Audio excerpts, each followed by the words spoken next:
今日係講呢一個 love and marriage。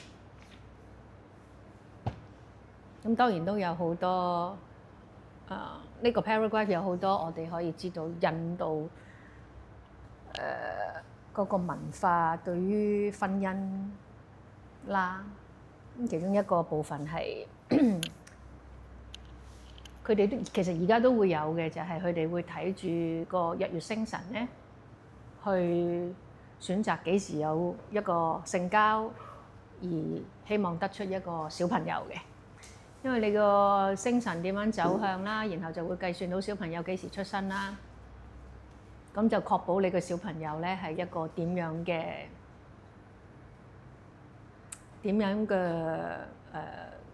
即係有幾好。咁其實我哋中國都會有呢樣嘢，即係啲人未必會喺交配嘅嗰日都睇埋日月星辰啦。佢哋通常會揀幾時出世。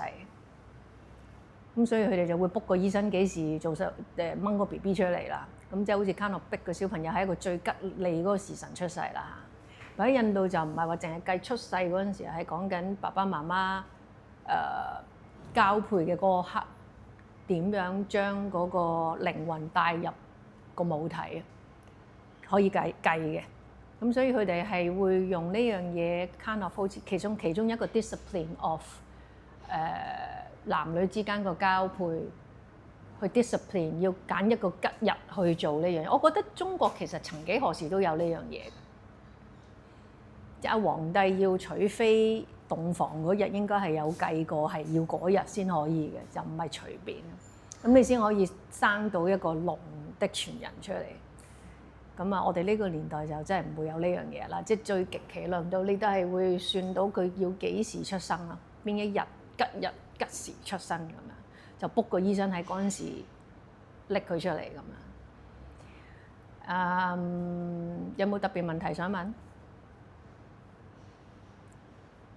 因為好難 relate，係咪咧？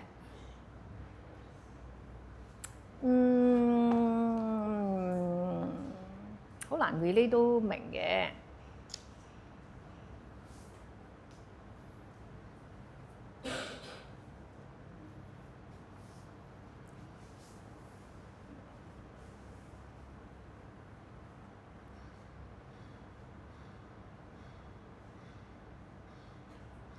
我覺得值得提會係以前都曾經有講過啦。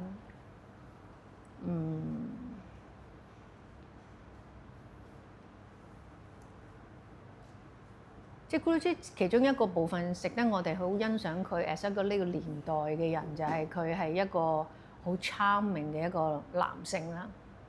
咁自從佢個老婆走咗之後咧，喺佢好早年學校都未起嘅時候，好早年佢一個人要帶住5個小朋友，咁佢老婆又唔喺身邊，咁佢中間之後佢都唔會再有任何女性喺佢身邊，即係呢個係佢好值得我哋當代嘅每一個瑜伽老師去借鑑嘅一個行為咯。OK， 同埋佢都會將佢喺呢個文章入邊講Brahmacharya 乜嘢嚟嘅咧？我覺得佢用行動去傳譯咗呢個即係一個點樣嘅行為咯。當然係你問 tough 唔 tough 啊，梗係 tough 啦。你又要開間學校，你要 run 好多嘢，走勻全世界，然後個小朋友可能都嗰個年紀都好需要一個媽媽去 take care 佢哋。咁最尾就係 Gita G 去 take care 佢啲細佬妹啦。咁我相信佢嗰陣時嘅 family life 都有一定程度嘅 challenge。But 咁同埋當然你一定有一大個藉口，你可以娶個第二個老婆啦，咁啊幫下手啊又好，乜都好啦。但 Guruji 就會覺得佢冇咁樣個需要啦，佢亦都冇呢一個意欲啦。咁呢個會係係咯，佢用佢嘅行動去話俾你聽呢一個 Brahmacharya 即係要點樣去為 as 一個人。但你問係咪話一定要係禁欲啊性啊？喺呢個文章 Guruji 都有講緊，唔係話一個完全係摒棄嘅一個過程，而係話要有 discipline。係佢之前都有 brief 啲解釋過呢個字，咁佢都有講，都有啲位都關文化上邊嘅事嘅。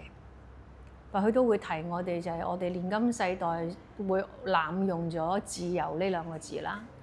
咁自由係需要有 discipline 嘅自由咧，先係真正嘅自由。佢成日無論喺食嘢又係咁樣講，喺婚姻生活或者伴侶之間嘅生活都係咁樣講，就係你要有 discipline 嘅自由先係真正嘅自由。咁所以佢成日都會係俾個方向你，佢又唔會話一定要你點樣做。咁你即刻自己去自己揣摩，喺你自己當代或者你嗰個處境入邊，你點樣對自己有最大嘅 discipline，而明白到咁樣先係得到最尾最終結嘅最大嘅自由。咁無論你喺呢方面有最大嘅 discipline，你最終嘅自由唔使講，你問我健康就一定會有一定程度嘅自由㗎啦。即係如果喺呢方面你會識得 discipline 自己嘅話，咁同埋喺心理上面就係有時我哋呢個年代好多時會錯誤咁樣詮釋乜嘢係愛啦。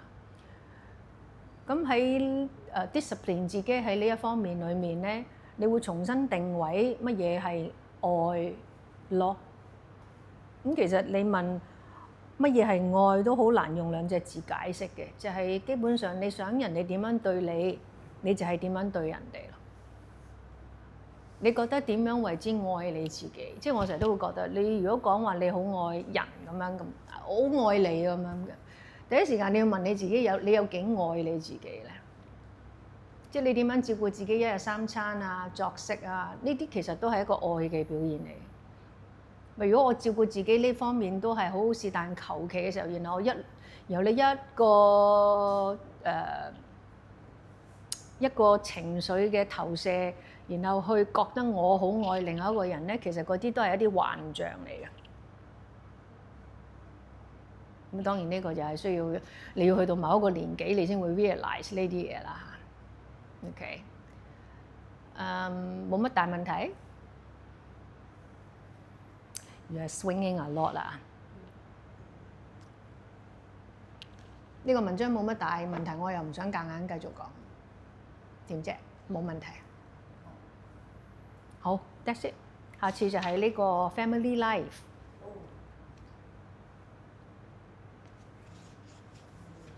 你要記得，其實呢啲咧唔關你有冇 family life 定冇 family life，有呢個文章關唔關你事？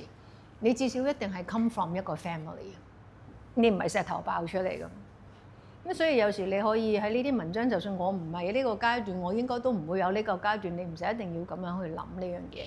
又係我點樣大，我點樣被一個 family 帶出嚟啊？成咧都會帶到你去一定程度嘅 self study 㗎。即係如果我個爸爸媽媽個 family life 係一團糟嘅，咁就會形成我去到某一啲情況啦，長大嘅過程裡面。咁有時睇呢啲文章唔一定話我要有個 family life，咁個文章就關事，而係我都曾經係 from 一個 family， 我點樣去見翻自己係點樣被培育出嚟。咁然後當然都講就係話你有啲好同唔好，你都可以賴你個父母嘅，但你要記得去到某個年紀，你就唔可以再賴你個父母，因為你已經成為一個獨立嘅人㗎啦嘛，已經。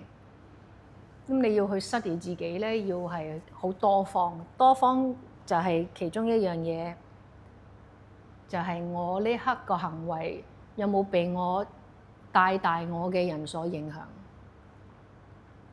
即係如果帶大我嗰個人係好冇時間觀念嘅，佢一定對我有一定程度嘅影響嘅，即係成日參加咩宴會都係遲到嘅。